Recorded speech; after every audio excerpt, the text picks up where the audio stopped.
where we're going with test management tools, where we're going with automation tools. We need a test management tool that's flexible. We looked at Jira. We looked at TFS. We looked at QAComplete. And after some of the experience with us using TestComplete and talking to SmartBear, we said, hey, let's give this a shot. In talking with HP, now Micro Focus, right? And having discussions with them, to us, they were there to sell more products.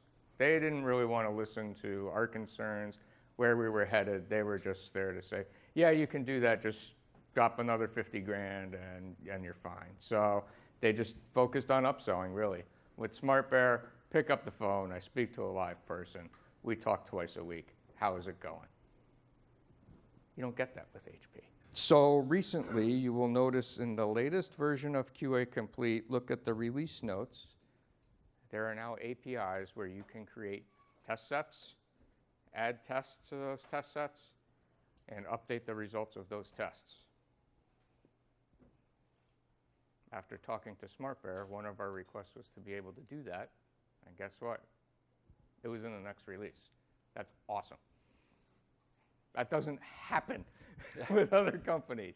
What kept us going through TestComplete and into QAComplete was we could talk to these guys, and I would say at least twice a week we talk to somebody in sales, somebody in engineering, somebody in development. So the support has been great.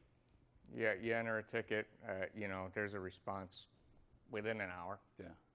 I don't know if you've ever entered a ticket with HP and see how long it takes for a response to get back to you. It's not an hour.